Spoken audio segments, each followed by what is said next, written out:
جہاں وہ شہید ہوئے تھے. تو جب وہ پیچھا کرتے ہوئے پہلی دفعہ ان کو شکست ہوئی تھی پرتھوی راج چوہان کی افواج کے خلاف، کیونکہ وہ تیاری نہیں تھی اور کچھ اس طریقے سے وہ اپنے توازن کے ساتھ اپنی افواج شاید نہیں لے کے آئے تھے، شکست ہوئی تھی.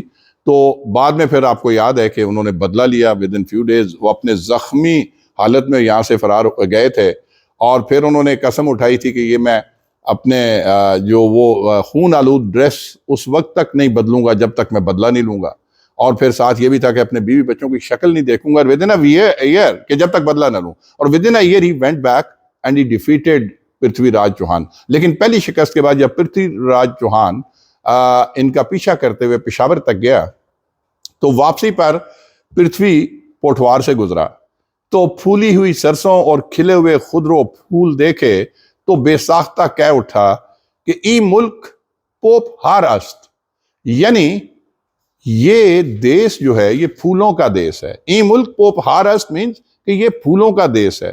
اچھا، ایک اور روایت کے مطابق یہ خطہ ہندوؤں کے عقیدے کے مطابق پوٹا دیوتا کی پرستش کے حوالے سے بھی مشہور تھا. اچھا، اسی مناسبت سے اس کا نام پوٹا دیوتا کے نام سے پوٹوہار پڑ گیا ہوگا. یہ بھی ایک روایت ہے. لیکن ایک اور دلچسپ روایت اس خطے میں بہنے والے ندی نالوں کا رخ جو ہے، وہ لوگ کہتے ہیں کچھ ندی نالے ان کا رخ جو ہے مشرق سے مغرب کی بجائے، جو روایتی ہوتا ہے مشرق سے مغرب کی بجائے مغرب سے مشرق کی جانب ہے، ایسے بہ رہے ہیں.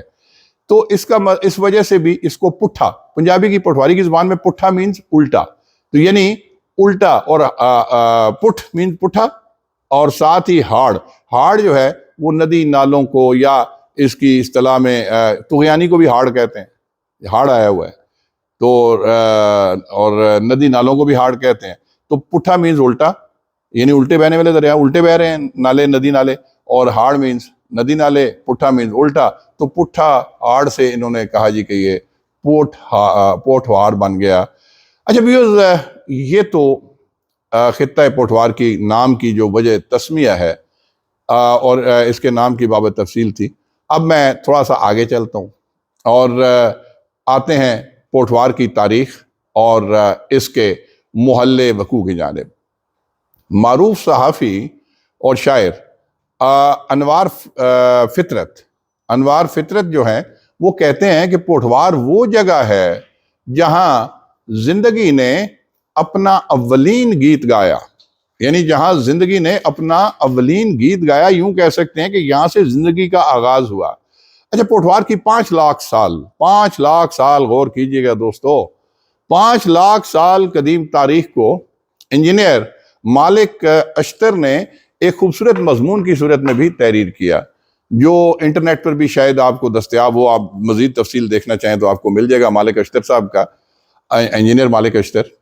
اچھا دوستو، میں نے ایک چیز بتاؤں کہ اس ویلاگ کے لیے میں نے ایسے تمام مضامین اور تحریریں فزیکلی میں نے کچھ لوگوں کو کنسلٹ کیا جو پرانے لوگ ہیں، اور کچھ ان سے آگاہی لی، کچھ ان سے نالج لیا، آگاہی لی ان سے. تو ہمیشہ کی طرح میری اس بار بھی کوشش تھی کہ میرا ویلاگ جو ہے آپ کو جب آپ دیکھیں سنیں تو متعلقہ موضوع پر جامع اور مکمل تفصیلات آپ کو ملیں اور آپ کو کوئی تشنگی نہ رہے. اچھا، جغرافیائی طور پر پوٹھوار کی سرزمین چاروں اطراف سے قدرتی حصار میں گھری ہوئی ہے. مشرق میں دریائے جہلم اس کی ایک حد متعین کرتا ہے، اور مغرب میں ہمالیہ کی جو برف پوش چوٹیاں ہیں ان سے پھوٹنے والا مہان دریا جسے سندھو یا دریائے سندھ کہتے ہیں، جو صدیوں سے اپنا سفر جاری رکھے ہوئے ہے. تو پوٹھوار کی جو مغربی حد یہ دریائے سندھ جو ہے یہ اس کا تعین کرتا ہے. اچھا، ان دو دریاؤں کے درمیان جو ہے کا علاقہ، اسے دوآبہ سندھ ساگر کے نام سے بھی جانا جاتا ہے. اچھا، شمال کی جانب اب دیکھیں تو کالا چٹا پہاڑ اور مرگلہ کے پہاڑی سلسلے ہیں، جبکہ جنوب کی جانب کوہستان جو ہے، کوہستان نمک جس کو آپ کہہ سکتے ہیں، وہ سینہ تانے ہوئے کھڑا ہے. اس طرح سب کے درمیان میں جو خطہ زمین وجود میں آتا ہے وہ سطح مرتفع یا پوٹھوار کہلاتا ہے. دوستو، خطہ پوٹھوار دنیا کی مشہور ترین سطح مرتفع میں شامل ہے. اکرام الحق راجہ کے مطابق سطح مرتفع وہ علاقہ ہوتا ہے جو ارد گرد کی زمین سے یکلخت بلند اور تقریباً آپ کہہ لیں کہ سطح سمندر سے بھی 1000 فٹ کی بلندی پر ہوتا ہے۔ اچھا، پوٹھوار کے اس حدود ضربے کی بابت مختلف قیاس آرائیاں بھی پائی جاتی ہیں، مختلف آراء پائی جاتی ہیں۔ پروفیسر کرم حیدری کے مطابق ضلع جہلم کے جو مضافاتی علاقہ جات ہیں، سوہاوا یہ تو تحصیل ہے جہلم کی، اور بکڑالہ کی پہاڑیوں سے لے کر شمال میں مرگلہ کی پہاڑیوں تک کا علاقہ اس کو پوٹھوار کہا جاتا ہے۔ لیکن جبکہ مغرب میں انہوں نے کہا کہ اس کی حدود جو ہیں راولپنڈی اور گوجر خان تک پھیلی ہوئی ہیں۔ لیکن تذکرہ بابری کا ذکر بھی میں یہاں کرنا چاہوں گا کہ اس میں مغل شہنشاہ ظہیر الدین بابر نے پوٹھوار کی حدود کے لیے بھی ایک مشہور ان کا فقرہ ہے، جس میں انہوں نے کہا کہ از مرگلہ تا دھمیک، از مرگلہ تا دھمیک۔ اچھا دوستو، یہ الفاظ انہوں نے استعمال کیے، لیکن میں یہاں یاد دلاتا چلوں کہ دھمیک جو ہے نا ضلع جہلم کی تحصیل سوہاوا کے مشرق میں واقع، یہ وہی مقام ہے جہاں عظیم مسلمان فاتح ہند شہاب الدین محمد غوری کو شہید کیا گیا تھا، اور شہید شہاب الدین غوری اور ان کے شہید ساتھیوں کی قبریں آج بھی اس مقام پر موجود ہیں۔ ویورز، آپ کو یاد ہوگا میں نے شہاب الدین غوری پر ایک ویلاگ بھی بنایا تھا، اور ان کے مقبرے پر دھمیک میں جا کر آپ کو وہ مناظر بھی میں نے دکھائے تھے۔ بہرکیف میں کہہ سکتا ہوں کہ آج کل کے جو پڑھے لکھے لوگ جنہوں نے ریسرچ کی ہے، اس علاقے کی تاریخ سے واقف بھی ہیں، تو وہ اس کی حدود کا تعین یہ کرتے ہیں کہ دریائے جہلم سے لے کر دریائے سندھ تک، دریائے جہلم سے دریائے سندھ تک، اور مری کے پہاڑوں سے لے کر وادی سونس کے سر تک کے درمیانی علاقے کو پوٹھوار مانتے ہیں لوگ۔ ان لوگوں کے نقطہ نظر کے مطابق آب و ہوا، طبعی حالات، رسم و رواج، لسانی ہم آہنگی، بلکہ لوگوں کے مزاج اور کردار کی ہم آہنگی کے اعتبار سے یہ تمام علاقہ چونکہ ایک ہے تو اس کو ہم خطہ پوٹھوار کہتے ہیں۔ افضل پرویز کے مطابق دریائے سندھ اور دریائے جہلم کا درمیانی اور مری سے سونس کیسر تک کا علاقہ پوٹھوار سمجھا جاتا ہے۔ اچھا، جو جغرافیائی حدود ہیں اس کے لحاظ سے بھی باقی پنجاب سے بہت مختلف ہے یہ، اور مسحور کن ہے، یہ بھی انہوں نے ہی کہا افضل پرویز صاحب نے کہ ان سے مختلف ہے، اس کی روایات مختلف ہیں، اس کی ثقافت مختلف ہے، اس کی خوبصورتی ڈیفرنٹ ہے۔ یہاں انہوں نے یہ بھی کہا کہ جہاں پروفیسر افضل پرویز صاحب نے، یہ خاص طور پہ افضل پرویز صاحب نے کہا کہ جہاں سواں دریا کی وادی 50,000 سال، ویورز غور کیجئے گا، 50,000 سال کی تاریخ پر محیط ہے، وہیں دھنی کا سالٹ رینج پچھلے 50,000 برسوں کی تہذیب و تمدن کا عکاس ہے۔ تو یہ تمام، میں بلکہ کچھ اور حوالے دیتا ہوں۔ ایون لطیف کاشمیری صاحب نے خیابان مری میں کہا کہ پوٹھوار کی قدیم تاریخ دراصل ٹیکسلا کی تاریخ سے ہے، جو یونانی اور چینی مورخوں کے مطابق دریائے سندھ اور اس کے درمیان پورے علاقے کی راجدھانی تھی۔ تو پوٹھوار کے علاقے میں راولپنڈی، گجر خان، کہوٹا اور دریائے سندھ اور دریائے جہلم کے درمیانی تمام علاقے شامل تھے، اور مری کے پہاڑی سلسلوں سے سونس کیسر تک کے پہاڑی سلسلوں تک کا تمام درمیانی علاقہ بھی پوٹھوار میں شامل تھا۔ تو دوستو، پوٹھوار میں پھر کون کون سے ضلع آتے ہیں؟ اس میں ضلع راولپنڈی، ضلع اٹک، ضلع چکوال اور ضلع جہلم، کچھ لوگ اس کو جزوی طور پہ مانتے ہیں، لیکن میرے خیال میں پورا ضلع جہلم بھی، یہ چاروں اضلاع جو ہیں پوٹھوار میں شامل ہیں۔ اب ہم پوٹھوار کی تاریخ کی جانب آتے ہیں، یہ تو اس کا تعین ہو گیا۔ دیکھیں، پنڈی پوسٹ میں واجد اقبال جنجوا، ان کا ایک بڑا انٹریسٹنگ آرٹیکل میں نے پڑھا، اس میں انہوں نے، ان کا آرٹیکل پنڈی پوسٹ میں چھپا تھا، ان کے مطابق سطح مرتفع پوٹھوار لاکھوں سال پرانی تہذیب اور ثقافت رکھتا ہے، اور ہزارہا سال زبان و ادب کی تاریخ بھی، ہزارہا سالہ زبان و ادب کی تاریخ بھی بمطابق تاریخ دانوں اور واقفان ماضی یہ بات واضح کرتی ہے کہ پوٹھواری زبان سنسکرت اور دراوڑی سے بھی قدیم زبان ہے، سنسکرت اور دراوڑی سے بھی قدیم زبان ہے۔ ایون بمطابق حافظ شمس الدین گلیانوی اور معروف تاریخ دان جنہوں نے خاص طور پہ اولیاء کرام کے بارے میں لکھا، ایم اے زمان کھوکھر، ان کے مطابق بھی حضرت نوح علیہ السلام کے بیٹے حام بن نوح کی 78 سالہ لمبی قبر، بڑی قبر کے نام سے وہاں پہ موسوم ہے، مشہور ہے، 78 سالہ لمبی قبر ہے، 78 سالہ نہیں، سوری 78 فٹ، معذرت کے ساتھ 78 فیٹ لانگ، 78 فٹ لمبی جو بڑی قبر کے نام سے مشہور ہے۔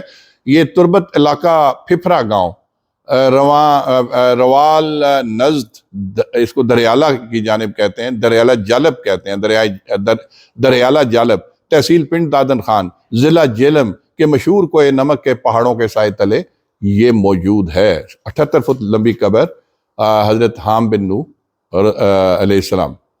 اچھا، معروف محقق اور تاریخ دان سجاد اظہر کے مطابق خطہ پوٹھوار کی تہذیب زمین پر جانداروں کی ابتدائی زندگی کے بارے میں سب سے زیادہ اولیت رکھتی ہے، سب سے پرانی ہے۔ ایون انہوں نے کہا کہ چین، پوٹھوار اور ایون فرانس کے کچھ علاقے دنیا کی قدیم ترین تہذیب میں آتے ہیں، دنیا کی قدیم ترین تہذیب کہلاتے ہیں، اور ان میں پوٹھوار کی بابت کہا جاتا ہے کہ سب سے پہلے انسان نے آسمان کو دیکھا تو پوٹھوار میں، یعنی اس سے پہلے وہ جانوروں کے ڈر سے غاروں میں چھپا رہتا تھا، اور اس کی تصدیق اس امر سے بھی ہوتی ہے، اس کی تصدیق اس امر سے بھی ہوتی ہے کہ پوٹھوار کے پرانے غاروں سے جو انسانی ہڈیاں ملی ہیں، تحقیق کے مطابق وہ لاکھوں برس پرانی ہیں، اور اس حوالے سے محققین کا یہ کہنا بھی ہے کہ اس خطہ پوٹھوار میں انسان نے 2 قدموں پر چلنا بھی سیکھا۔ ایک جگہ سجاد اظہر کا کہنا ہے کہ پوٹھوار کسی زمانے میں سمندر کے کنارے واقع تھا۔ غور کیجئے گا دوستو، انٹرسٹنگ فیکٹس کمنگ اپ، کہ کسی زمانے میں پوٹھوار سمندر کے کنارے واقع تھا، اور اس وقت دنیا کا سب سے بڑا دریائے سماں بھی اسی علاقے میں بہتا تھا، جو شدید زلزلوں اور زمینی تبدیلیوں کی وجہ سے ختم ہو گیا، اور نئے دریائے سندھ اور دریائے جہلم وغیرہ وجود میں آئے۔ لہٰذا راولپنڈی کے نواح میں اور کچھ جگہوں میں راولپنڈی شہر کے بیچ میں سے، اب تو آبادی دونوں طرف آگے بھی ہو گئی ہے، بہتا ہوا جو دریائے سماں آج تو بالکل ریڈیوس ہو کے چھوٹی شیپ میں ہے، اس کو بھی وہ کہتے ہیں کہ یہ اسی سماں ریور کی باقیات میں سے ہے۔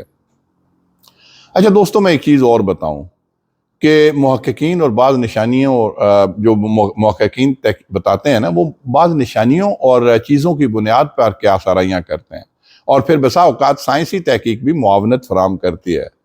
البتہ آپ یہ کہہ سکتے ہیں کہ تمام تر تحقیق کا جو حاصل ہے نا، وہ یہ ہے کہ طوفان نوح سے نکلنے والا پہلا علاقہ خطہ پوٹھوار کہلاتا ہے، اور اسی لیے حضرت نوح علیہ السلام کو آدم ثانی بھی کہتے ہیں۔ اچھا دوستو، میں یہاں پہ تھوڑی سی تفصیلات بتاؤں گا، پھر میں آگے جو میرا ذہن میں اسکرپٹ ہے اس پہ آؤں گا۔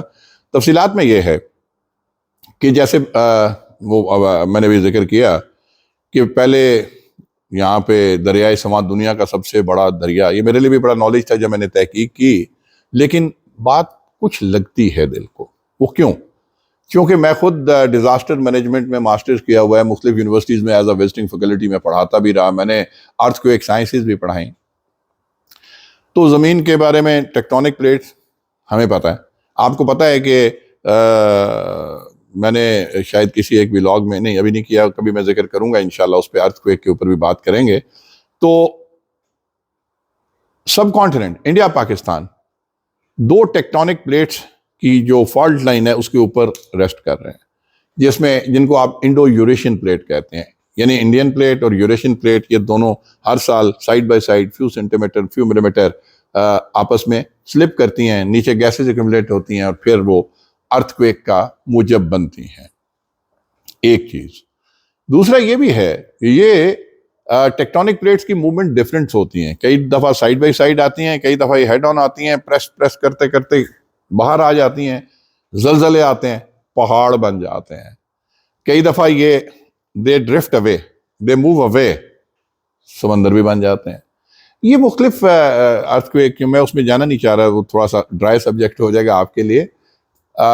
لیکن یاد رکھیں کہ یہ جو ارتھ کویک آئے، یہ جتنے یہ پہاڑ ہیں، مرگلہ کے پہاڑ ہو گئے، ناردرن ایریاز کے آپ کے پہاڑ ہو گئے، کشمیر کے پہاڑ ہو گئے، مری کے پہاڑ ہو گئے، کوہ ہمالیہ ہو گیا، ماؤنٹ ایوریسٹ ہو گیا، کوئٹہ کے پہاڑ، یاد رکھیں کہ جہاں جہاں یہ پہاڑ ہیں یہ زلزلوں کی وجہ سے، کوئی زمین کے اندر تبدیلیاں آتی ہیں، زلزلہ آتا ہے تو سارا حیت بدل جاتی ہے۔ اور قرآن پاک میں اللہ پاک نے ذکر فرمایا، اللہ تعالیٰ قادر مطلق ہے، وہ زمین کو الٹ پلٹ سکتے ہیں۔ تو یہ زلزلے کی وجہ سے، زلزلوں کی وجہ سے زمین کی ساخت تبدیل ہوتی ہے، اور جو انہوں نے کہا کہ یہ سما کبھی بہت بڑا دریا تھا، تو یہ ماننے والی بات بن جاتی ہے اس طرح۔ پھر جو حضرت نوح علیہ السلام پہ ہم نے بات کی، وہ بھی میں آپ کو بتاتا ہوں کہ نوح علیہ السلام کو آدم ثانی کیوں کہا جاتا تھا۔ آپ کو پتہ ہے کہ حضرت نوح علیہ السلام اللہ تعالیٰ بزرگ و برتر کے چوتھے نبی تھے، ٹھیک ہے، اور ان کا اصل نام عبد الغفار تھا، لیکن چونکہ اللہ کے خوف سے گریہ بزاری کرتے تھے، روتے تھے اللہ کے خوف سے، تو اس لیے نوحہ مطلب رونا، اور اسے نو نام پڑا، اور یہ کنیت ان کی مشہور ہوئی نوح علیہ السلام۔ تو آپ کو یہ بھی پتہ ہے ان کو آدم ثانی کہتے ہیں۔ آدم ثانی کیوں کہتے ہیں؟ وہ اس لیے کہ جب سینکڑوں سال اللہ کا پیغام، اور یہ اللہ کے چوتھے نبی تھے اور کفار کے خلاف پہلے نبی تھے، یعنی کفار کو سیدھی راہ پہ لانے کے لیے، نان بلیورز کو سیدھی راہ پہ لانے کے لیے۔ تو جب مسلسل کئی سو سال تک تبلیغ کرتے رہے، نہیں کفار سیدھی راہ پہ آئے، صرف 80 لوگوں نے ایمان قبول کیا، ایمان لائے، تو پھر زچ ہو کے اللہ سے دعا کی کہ یا اللہ یہ تو ہدایت پہ آنے والے لوگ نہیں ہیں۔ تب اللہ پاک، اللہ تعالیٰ بزرگ و برتر کی غیرت جوش میں آئی، اور اللہ نے پھر نوح علیہ السلام سے کہا کہ میں طوفان لاؤں گا، ایسا سیلاب لاؤں گا کہ یہ سب غرق ہو جائیں گے، آپ ایک کشتی بنائیں، ایک جہاز بنائیں۔ تو اس لحاظ سے آپ یہ بھی کہہ سکتے ہیں کہ ڈیزاسٹر مینجمنٹ کو پہلی دفعہ قرآن پاک میں، کئی صدیاں پہلے کی بات ہے، تو یہ مسلمانوں نے متعارف کرایا کہ ایک ڈیزاسٹر آنا تھا، نیچرل ڈیزاسٹر، فلڈ، تو اللہ تعالیٰ نے کہا کہ آپ ایک شپ بنا لیں۔ اس کے لیے حضرت جبریل علیہ السلام کے ذریعے ایک نقشہ بھیجا گیا، اور کہا گیا کہ جی آپ اس طرح آگے سے پوائنٹڈ ہوگا، 3 ڈیکس ہوں گے، ایک میں سب سے نیچے والے میں تمام، کیونکہ ساری دنیا نے ختم ہو جانا تھا، تمام جانداروں نے ختم ہو جانا تھا، اللہ کے حکم سے سیلاب آنا تھا بہت بڑا۔ تو انہوں نے کہا کہ سب سے نیچے ڈیک میں آپ جانوروں کو رکھیں، ہر جانور کا ایک ایک جوڑا رکھیں، کیونکہ دنیا سے ختم ہو جانے، باقی نسلیں چلانی ہیں آگے۔ درمیان والے میں انسان رہیں گے، 80 لوگ تھے بلیور، وہ سارے کپلز وہ ہوں گے، اور ٹاپ والے ڈیک پہ ہر پرندے کا ایک ایک جوڑا رکھیں گے۔ اور پھر کفار، اور یہ 50 سال لگے تھے یہ جہاز بنانے میں، یہ شپ بنانے میں۔ ٹیک وڈ، ٹیک کے جنگل اگاتے تھے، اور اس سے یہ جہاز بنتا تھا۔ اور جب یہ بنا رہے تھے حضرت نوح علیہ السلام، تو یہ انٹرسٹنگ چیز ہے، اس لیے آپ کے نالج میں لا رہا ہوں، تو اس وقت ان کے پاس آئے کفار آ کے، they used to make a mockery of him، یہ کیا کر رہے ہیں؟ تو انہوں نے کہا جی کہ میں ایک جہاز بنا رہا ہوں، تم لوگ ایمان نہیں لا رہے اللہ تعالیٰ پہ، تو سیلاب آئے گا، سب غرق ہو جاؤ گے۔ تو they used to make a mockery کہ جی کون سا سیلاب، یہاں تو بارشیں بھی نہیں آتی۔ انہوں نے کہا کہ آئے گا، میرے اللہ کا حکم ہے۔ اور پھر حضرت نوح علیہ السلام نے اللہ تعالیٰ سے پوچھا تھا کہ یا اللہ مجھے کیسے پتہ چلے گا کہ سیلاب آنے والا ہے؟ تو اللہ تعالیٰ بزرگ و برتر نے فرمایا کہ یہ جو اوون ہے جس میں یو بیک دی بریڈ، روٹی لگاتے ہیں، تندور، جب اس کے اندر سے بھی بارش ہوگی بہت شدید، اور جب اس کے اندر سے بھی پانی ابل ابل کے نکلنا شروع ہو جائے گا، تو سمجھ لینا کہ سیلاب آنے والا ہے۔ پھر وہی ہوا، مسلسل بارش اور ہیوی رین، اور پھر اس میں واقعی پانی ابلا، اس میں سے حضرت نوح علیہ السلام نے تمام لوگوں کو، پرندوں کو، جانوروں کو، سب کو، اور انسانوں کو، جو 80 لوگ تھے ان کو بھی وہاں پہ کر لیا، ماؤنٹ کر لیا اس پہ۔ اور پھر سیلاب آیا، چشم فلک نے نظارہ دیکھا، اور یہ کشتی، یہ جہاز 6 ماہ تک تیرتا رہا، راشن انہوں نے ساتھ لیا ہوا تھا۔ اور جو دی ماؤنٹنز ہیں، لوگوں نے نیٹ پہ اس کو دیکھا بھی ہے، اس کے ریمننٹس، نو شپ آپ نیٹ پہ جا کے دیکھیے، آپ کو ملے گا، غالباً ایران اور عراق یا ترکی، ایران اور عراق کے سرحد کے اوپر جو دی ماؤنٹن ہے، وہاں پہ آ کے اس نے لینڈ کیا، پانی ریسیڈ کیا۔ حضرت نوح علیہ السلام اپنے بندوں کے ساتھ نکلے، 2 نوافل شکرانے کے ادا کیے، اور پھر سے نئی آباد کاری ہوئی. باقی ساری دنیا ختم ہو گئی تھی. اسی لیے آدم ثانی کہا گیا ہے. یعنی حضرت آدم تو جد امجد ہیں ہی، آدم علیہ السلام، لیکن اس کے بعد پھر آدم ثانی کی حضرت نوح علیہ السلام کے بعد پھر ایک نئی آباد کاری اور نئی دنیا شروع ہوئی تھی. اچھا دوستو، یہاں پہ یہ بھی بتاؤں کہ حضرت نوح علیہ السلام کے 3 بیویاں اور 3 بیٹے وہ ایمان لائے ہوئے تھے، وہ جہاز میں اس شپ میں تھے. ایک بیوی اور ایک بیٹا وہ نان بلیور تھے، کفار کے ساتھ تھے، وہ غرق ہو گئے، وہ نہیں آئے جہاز میں. اچھا، اس سے ایک حدیث مبارکہ بھی ہے. حضور نبی کریم صلی اللہ علیہ وسلم نے فرمایا کہ سام بن نوح، ان کی اولاد سے جو ہیں عربی جو ہیں وہ سام بن نوح کی اولاد سے ہیں. اچھا، جو حبشی ہیں وہ حیم بن نوح علیہ السلام، جو یہاں پہ ہمارے پوٹھوار میں دفن ہیں، جو 78 فٹ لمبی قبر جو ہے، وہ ان کی اولاد سے ہیں. اور تیسرے بیٹے کی اولاد سے جو ہیں وہ رومن جو ہیں وہ ان کی اولاد سے تھے. اچھا، یہ کیوں کہتے ہیں آدم ثانی، یہ بھی بتا دوں کہ حضرت نوح علیہ السلام کے ساتھ جو 80 لوگ باقی تھے وہ آگے ان کی اولاد نہیں ہوئی. تو حضرت نوح علیہ السلام کے بیٹوں سے ہی آگے پھر نسل آدم دوبارہ چلی تھی، اس لیے ان کو آدم ثانی کہا جاتا ہے. اچھا دوستو، اب میں آگے چلتا ہوں. یہ میں کچھ بیک گراؤنڈ ساتھ ساتھ انٹرسٹنگ فیکٹس ہوتی ہیں، میں سوچتا ہوں کہ آپ کو گوش گزارتا چلوں. ان حوالہ جات اور دلائل کی روشنی میں یہ واضح ہوتا ہے کہ پوٹھوار جو ہے وہ دنیا کی قدیم ترین تہذیبوں میں سے ایک ہے، اور جس کی اپنی ایک الگ اور منفرد شناخت ہے. خطہ پوٹھوار قدرتی طور پر چاروں اطراف سے قدرتی رکاوٹوں میں گھرا ہوا ہے. یعنی کب ایک طرف دریا ہیں، ایک طرف پہاڑ ہے، اس طرح. تو یعنی اس کے دو طرف، جیسے میں نے کہا کہ تفصیل بتا دیتا ہوں دوبارہ، کہ مشرق اور مغرب میں دریا ہیں اور شمال اور جنوب میں پہاڑی سلسلے ہیں. اس لیے دفاعی نقطہ نظر سے ان قدرتی رکاوٹوں نے اس خطے میں انسانی آباد کاری کی جو ہے راہ، اس میں اہم کردار ادا کیا. یعنی یہی وجہ تھی کہ سطح زمین کی بلندی، موافق موسمی حالات اور جنگلات کی کثرت نے قبل از تاریخ کے انسان کو یہاں بود و باش اختیار کرنے پر مجبور کیا. اور یہاں جنگلی حیات اور وافر پانی کی موجودگی اور وسیع و عریض جو چرائے گاہیں ہیں، اس کی وجہ سے آپ کہہ سکتے ہیں کہ یہاں زرعی معاشرے کی بنیاد بھی پڑی. اچھا دوستو، 1928 میں جیولوجیکل سروے آف انڈیا کے سربراہ مسٹر ڈی این وارڈیا اور 1930 میں ذیل کیمبرج ایکسپیڈیشن نے دریائے سواں کی پٹی کے ساتھ ساتھ قدیم دور کے پتھر کے تراشیدہ اوزار اور ہتھیار بھی دریافت کیے. اور ایون جرمن محقق جو تھے ڈی ٹیرا انہوں نے اور پیٹرسن نے بھی یہاں قدیم ترین انسانی عہد کا سراغ بھی لگایا. انہوں نے چونترا، یہ ہمارے نزدیک کا ہی ہے، پنڈی تحصیل کا ہی ہے، بلکہ ہمارے حلقے میں ہی آتا ہے وہ بھی. تو انہوں نے چونترا، اڈیالہ، ملک پور اور روات میرا آبائی آپ کہہ سکتے ہیں علاقہ ہے، کیونکہ میرا یونین کونسل تخت پڑی تھانہ روات کے حدود میں آتی ہے. تو روات کے مقامات سے نا پتھر کے دور کے تقریباً 3 لاکھ سال، غور کیجئے گا، 3 لاکھ سال، ہم تو 2023 میں چل رہے ہیں، یہ قبل از مسیح کی بات کر رہا ہوں. تو 3 لاکھ سال قبل کی جو سنگی کلہاڑیاں اور تیز دھار شیشے دریافت کیے.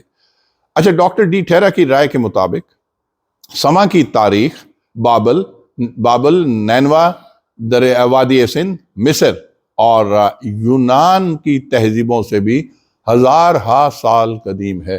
آپ غور کریں کہ اتنی تہذیبوں سے بھی یہ پرانی ہے. اچھا، انہوں نے روات کے قریب سے دریافت ہونے والی 2 انسانی کھوپڑیوں پر بھی تحقیق کی. اچھا، ان ہومو سیپائنز کا تعلق پتھر کے جدید دور سے بتایا جاتا ہے. یہ جو کھوپڑیاں دریافت کی ہیں، یہ ڈھچر جو ہیں 5 سے 10 ہزار سال پرانے ہیں. اور 1968 میں 1968 میں آرکیالوجی آف پاکستان کے محکمے کے ایم اے حلیم کی رہنمائی میں ٹیکسلا میں سرائے کھولا کے قریب کھدائی کی گئی، اور وہاں پہ نا ما قبل از تاریخ دور کا بھی پتہ لگایا. اور وہاں سے جو برتن دریافت ہوئے اور ان پہ بھی تحقیق کی، ہتھیاروں پر بھی تحقیق کی، اور یہ بات سامنے آئی کہ 3100 قبل مسیح میں، 3100 قبل مسیح میں یہاں انسانی آبادی موجود تھی۔ اور اس کے علاوہ ٹیکسلا میوزیم کے شمال میں 2 فرلانگ کے فاصلے پر واقع ایک جگہ ہے ہتھیال نامی مقام ہے، جہاں سے مٹی کے ایک ٹیلے کی جب کھدائی کی گئی تو وہاں سے 2800 سال قبل مسیح سے لے کے 2400 قبل مسیح کے قدیم آپ کہہ لیں جو کوٹ ڈیجین عہد کے جو آثار وہ بھی دریافت ہوئے۔ اور جبکہ میں نے یہ ساری اوپر بھی آپ کو تفصیل بتائیں، ان کا تعلق بھی جو ہے 1200 قبل مسیح سے 1800 قبل مسیح کے گندھارا گورستانی عہد سے ہے۔ اچھا دوستو، جو اب تک کے میں نے جتنے شواہد بیان کیے، ان کی روشنی میں ہم یہ بات اب وثوق سے کہہ سکتے ہیں کہ علاقہ پوٹھوار کی تاریخ اتنی ہی پرانی ہے جتنی بر صغیر پاک و ہند کی، بلکہ خود کرۂ ارض کی جتنی پرانی تاریخ ہے۔ تو آپ غور کریں کہ پوٹھوار جو ہے اس کو مطلب میں یہ نہیں کہتا کہ ہم نیگلیکٹ کرتے ہیں، لیکن اس کی اہمیت کا اندازہ کریں۔ اتنی بڑی تاریخ ہمارے پاس موجود، اتنی رچ ہسٹری ہمارے پاس موجود، اس پہ تحقیقات ہونی چاہیے۔ یہ دنیا کو انوائٹ کریں، ٹورزم یہاں پہ پروموٹ ہو سکتی ہے۔ آپ کے پاس دنیا ریسرچ کے لیے دوڑی آئے گی۔ بس اتنی قدیم تاریخ اور ہم اس کو نگلیکٹ کرتے ہیں، وہ نہیں ہونا چاہیے۔ تو میں یہ کہوں گا کہ اس علاقے کا جو باقاعدہ علم ہے نا، یونانی حکمران اور فاتح سکندر اعظم سے بھی ہوتا ہے، کہ تاریخ کی کتابوں سے پتہ چلتا ہے کہ جس زمانے میں سکندر اعظم ہندوستان پر حملہ آور ہوا، اس وقت اس علاقے پر راجہ امبھی کی حکومت تھی، جو دریائے سندھ سے دریائے جہلم تک پھیلی ہوئی تھی، اور اس کا دارالحکومت جو تھا، اس کا مقام جو تھا وہ ٹیکسلا تھا، یعنی دارالحکومت کا نام آپ کہہ سکتے ہیں ٹیکسلا۔ اچھا، سکندر اعظم کے بعد مختلف ادوار آئے، چندر گپت، پھر اشوک کی حکمرانی بھی ہوئی۔ میں ان کو ڈیٹیل میں تو بعد میں کبھی کور کروں گا، کیونکہ بڑی تاریخی اس پہ انفارمیشن ہے۔ پھر پوٹھوار نے یہاں پہ مختلف ادوار دیکھے، مختلف مذاہب بھی یہاں پہ رہے، یہاں پر بدھ مذہب بھی بہت پھیلا۔ اشوک کے جانشینوں کے بعد پوٹھوار پر کئی نشیب و فراز بھی آئے۔ چنانچہ یہ بھی کہوں کہ یہاں پہ کبھی ایرانی تہذیب نے بھی اثرات چھوڑے ہیں، کبھی کشان خاندان نے یہاں اپنا اثر رسوخ بڑھایا، اور اس کے بعد بر صغیر پر سفید ہنوں کا بھی طوفان آیا، جس سے علاقے کی کوئی چیز سلامت نہ رہی، اور یہ علاقہ کئی صدیوں تک سنبھل نہیں سکا اس کے بعد۔ اور اس علاقے کے نا اس دور پر تاریکی کا پردہ پڑا ہوا ہے، اس پہ کوئی خاص معلومات نہیں ملی۔ لیکن 11ویں صدی عیسوی کے اوائل میں بر صغیر پاک و ہند پر شمال مشرق کی جانب سے پھر بلکہ شمال مغرب کی جانب سے مسلمان فاتحین کی آمد کا بھی نا پھر سلسلہ شروع ہوا۔ اچھا، ان فاتحین میں یہ جو فاتح تھے، سب سے پہلے محمود غزنوی کا نام آتا ہے۔ محمود غزنوی نے انڈیا پر 17 حملے کیے اور ہر بار فاتح ہی رہا۔ محمود غزنوی کے بعد غوری خاندان کی آمد ہوئی، بعد ازاں شیر شاہ سوری، پھر مغلیہ دور بھی آیا، اور پھر آخر میں انگریزوں نے اس پہ بڑا وہ ایک بلیک ایرا میں کہوں گا کہ غاصبانہ جو غاصب تھے انگریز، انہوں نے قبضہ کیا۔ اچھا، اس علاقے پر انہوں نے تسلط بھی جمایا، اور وہ بھی ناجائز، آپ کو پتہ ہی ہے ساری تفصیلات، میں اس میں نہیں جاتا۔ یہ تمام تفصیلات جو ہیں دوستو، اور خطہ پوٹھوار کی جو جنگی نقطہ نظر سے تاریخ ہے نا، اس کے مزید روشنی تو میں بعد میں کبھی ڈالوں گا، کسی ولاگ میں اس کو بہت اچھے طریقے سے کور کروں گا۔ لیکن چونکہ آج کا ولاگ جو ہے خطہ پوٹھوار سے آپ کو ایک تعارف کرانا مقصود تھا، اور تعارفی یہ ولاگ ہے، اس لیے میں یہاں کے خد و خال، یہاں کا جو محلے بکو اور اس سے کوئی ریلیٹڈ جو چیزیں ہیں وہ میں آپ کو بتاؤں گا۔ اب میں آتا ہوں پوٹھوار کے دریاؤں کی جانب۔ اچھا، یہاں پہ بہنے والے جو بڑے دریا ہیں، میں نے ایک کا تو ذکر پہلے کیا، وہ اب بھی سر فہرست ہی آتا ہے، دریائے سما، پھر کالس ہے، پھر ہرو دریا شامل ہے، جبکہ ندی نالوں میں نالا لنگ ہے، پھر نالا کرنگ ہے، نالا سرین ہے، نالا لئی جو بیچ میں بن گیا ڈرینیج کے لیے، وہ سیوریج کا سارا گند بلا جو پنڈی شہر کو ہر سال ہی مونسون میں سیلاب کا بھی خطرہ پیش کرتا ہے۔ اچھا پھر کس گلیانہ، پنڈی کی زبان میں نا نلے کو کس بھی کہتے ہیں، تو کس گلیانہ بھی ہے، نالا دھمرا بھی ہے، نالا کانسی بھی ہے، اور اس طرح کے بہت سارے نالے ہیں۔ اچھا خیال ہے کہ بر صغیر کا قدیم ترین خطہ ہونے کے ناطے پوٹھوار جو ہے نا پوٹھوار سے ہی آپ کی زراعت کا آغاز ہوا۔ اس حساب سے آپ کہہ سکتے ہیں کہ گندم وغیرہ کی جو پروڈکشن ہے اس کے لحاظ سے بھی پوٹھوار ہی لیڈ لیتا ہے۔ گندم سب سے پہلے یہیں سے کاشت ہونا شروع ہوئی، اور پھر پیداوار کے لحاظ سے یہاں باجرے کی فصل جو ہے وہ دوسرے نمبر پہ ہے۔ اس کے علاوہ یہاں پہ مونگ ہے، دال مونگ ہے، ماش ہے، موٹ ہے، اور تل کی کاشت بھی ہوتی ہے۔ اچھا مونگ پھلی اور خربوزہ، مونگ پھلی چکوال کی بڑی مشہور ہے، وہاں کی پہلوان ریوڑی بھی مشہور ہے۔ یہاں کی سوغاتوں کا تو میں بعد میں کبھی ذکر کروں گا۔ پھر خربوزہ بھی یہاں پہ بچپن میں ہم نے خود کاشت ہوتے ہوئے اپنے آبائی گاؤں میں دیکھا، پوٹھوار میں ہی۔ پھر روغن دار اجناس میں نا یہاں پہ سرسوں اور تارا میرا شامل ہے۔ البتہ مکئی جو ہے نا وہ یہاں کی لوکل نہیں تھی، وہ کہتے ہیں کہ کشمیر سے، کوٹلی ستیاں سے، اس ایرے سے لا کے یہاں متعارف کرائی گئی، اور اب تو مکئی یہاں کی ایک باقاعدہ فصل ہے۔ اچھا خطہ پوٹھوار میں درختوں کی جانب آتا ہوں۔ یہاں پہ نا مختلف درخت اگتے ہیں۔ کبھی یہاں پہ گھنے جنگلات کی بھرمار تھی۔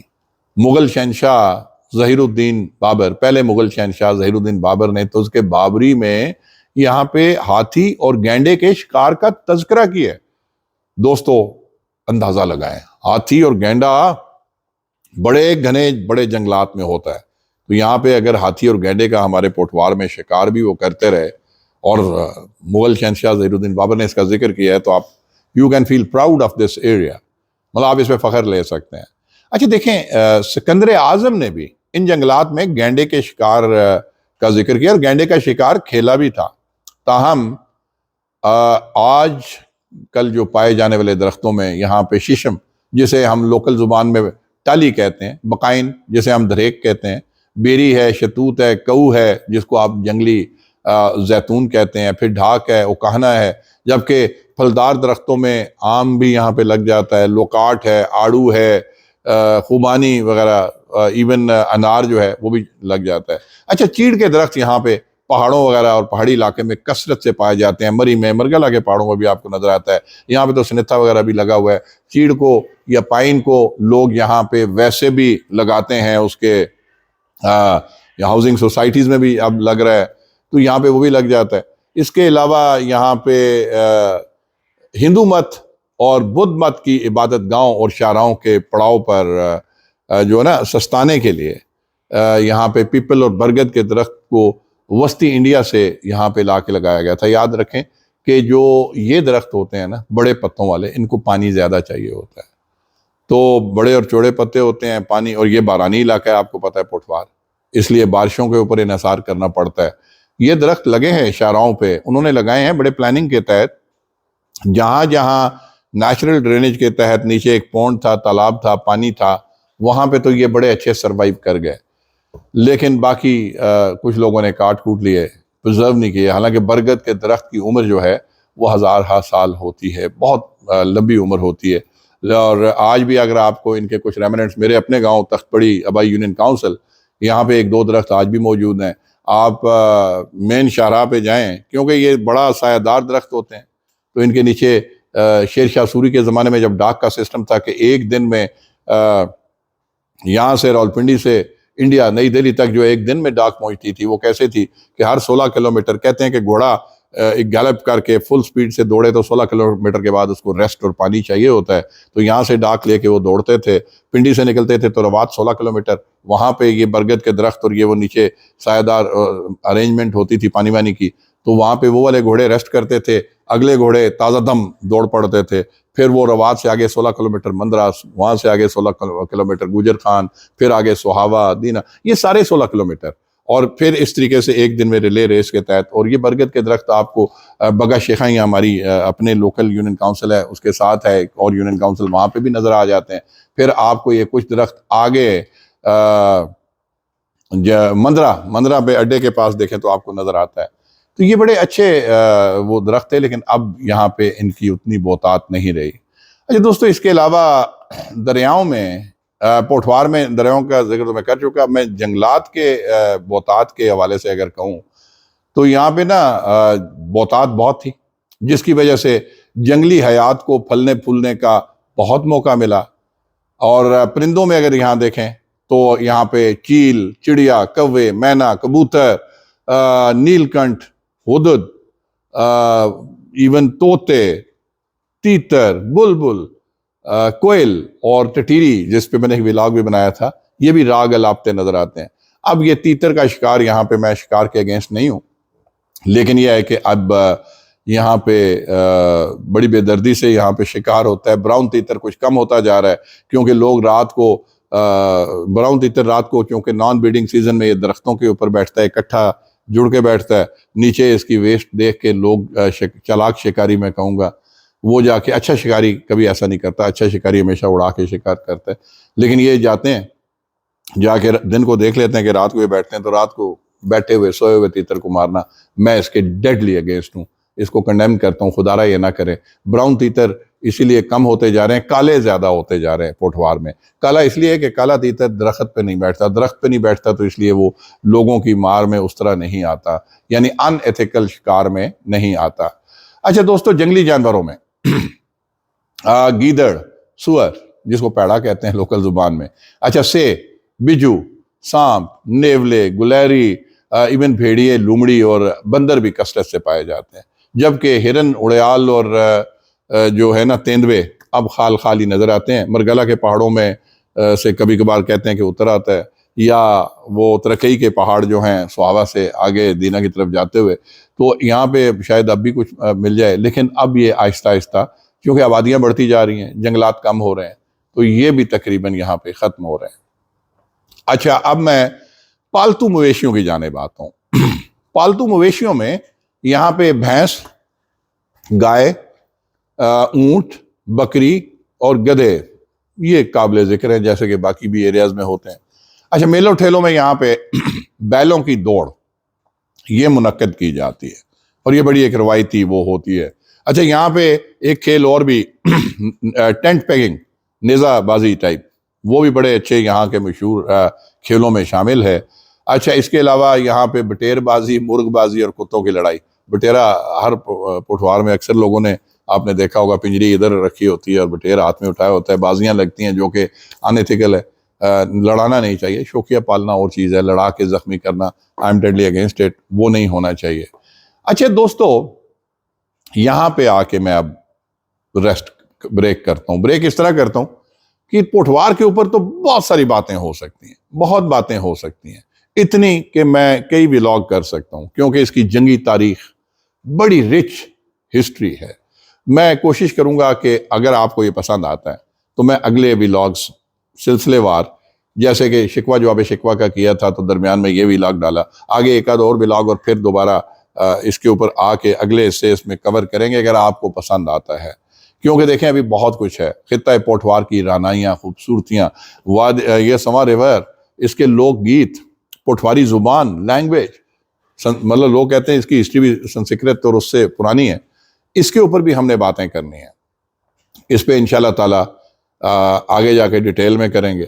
اور خاص طور پہ یہاں پہ صوفیہ کرام جو ہیں، پیر میر علی شاہ گولڑوی جیسی عظیم شخصیت، پھر بری امام بری سرکار، میاں فضل حسین کلیامی، قاضی رئیس احمد یہاں پہ جو ہمارے لوگ قاضیاں، اور بہت سارے اللہ کے ولی بھی یہاں پہ ہیں.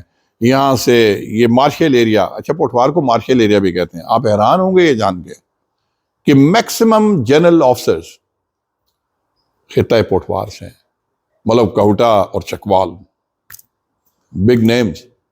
نشان حیدر بھی میکسیمم یہاں سے ہیں. سب سے پہلا نشان حیدر بھی کیپٹن سرور شہید سنگوئی یہاں پہ دفن ہے، ٹھیک ہے. اس کے بعد لانس نائک محفوظ شہید نشان حیدر، پھر اس کے بعد آپ کے سوار محمد حسین شہید، 3 نشان حیدر.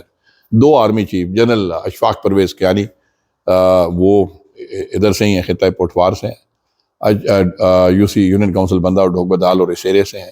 پھر اس کے بعد جنرل ٹکا خان کلر سعیدہ اور اسیرے کے پوٹھوار سے ہیں. 2 آرمی چیف ہو گئے. ایئر مارشل نور خان خطہ پوٹوار سے، تو بہت سارے ہیں، میں ابھی اس پہ آنا نہیں چاہتا، بڑے کھلاڑی اولمپئنز یہاں پہ رہے، بڑے بڑے عظیم لوگ ہیں، اس پہ ہم بعد میں بات کریں گے، لیکن اب آپ کو میں مزید اس پہ بور نہیں کرنا چاہتا، بہت لمبا ہو گیا ولاگ۔ صرف اتنا کیجئے گا کہ اگر آپ کو یہ پسند آئے تو please do respond through comments, پسند آئے تو آپ اس کو بے شک لائک بھی کر دیجئے گا، اور چینل کو سبسکرائب بھی کر لیں تاکہ آپ کو جو نئے ویورز ہیں وہ کر لیں، تاکہ آپ کو ورائٹی ملتی رہے، آپ سے ایک رابطہ رہے۔ دوستوں میں صاف بات بتاؤں کہ مجھے کوئی اور گین کا کوئی لالچ نہیں ہے، میرے یہ چینل بنانے کا مقصد میرا یہ تھا کہ میں اچھائی پھیلاؤں، پازیٹیوٹی پھیلاؤں، علم پھیلاؤں۔ جو اللہ تعالیٰ نے جو مجھے علم دیا، میں تو کچھ بھی نہیں ہوں، میں تو ابھی بھی طالب علم ہوں۔ انسان ساری زندگی سیکھتا رہتا ہے، مہد سے لحد تک، ماں کی گود سے قبر تک، لیکن جو تھوڑا بہت سیکھا قوم کو متحد کرنے کے لیے، انتشار سے بچانے کے لیے، یوتھ کو موٹیویٹ کرنے کے لیے، آپ سب کو رہنمائی دینے کے لیے، ہر موضوع کے اوپر صرف اور صرف یقین کریں، مقصد جو ہے وہ صرف اور صرف اللہ کی رضا ہے۔ کوشش کیجئے گا کہ اگر پسند آئے تو سبسکرائب بھی کر لیجئے گا، لائک بھی کر لیجئے گا۔ یہاں پہ اجازت چاہتا ہوں، اپنا خیال رکھیے گا، اپنے گھر والوں کا خیال رکھیے گا، ہمسایوں کا خیال رکھیے گا، پاکستان کا خیال رکھیے گا، پاکستانیوں کا خیال رکھیے گا، عالم اسلام کا خیال رکھیں، بلکہ پوری انسانیت کا خیال رکھیے، کیونکہ اللہ کی رضا جو ہے نا وہ اسی میں ہوتی ہے کہ آپ حقوق العباد پہلے رکھیں۔ اللہ تعالیٰ اپنی خطائیں اللہ کے ساتھ جو ہیں وہ اللہ اور آپ کے درمیان اللہ معاف فرما دیتے ہیں، لیکن اللہ تعالیٰ بزرگ و برتر حقوق العباد کبھی معاف نہیں کریں گے جب تک وہ بندہ آپ کو نہ معاف کرے۔ تو دوستو اس کے ساتھ اجازت، بہت شکریہ، اللہ تعالیٰ آپ کا حامی و ناصر ہو۔ پاکستان زندہ باد۔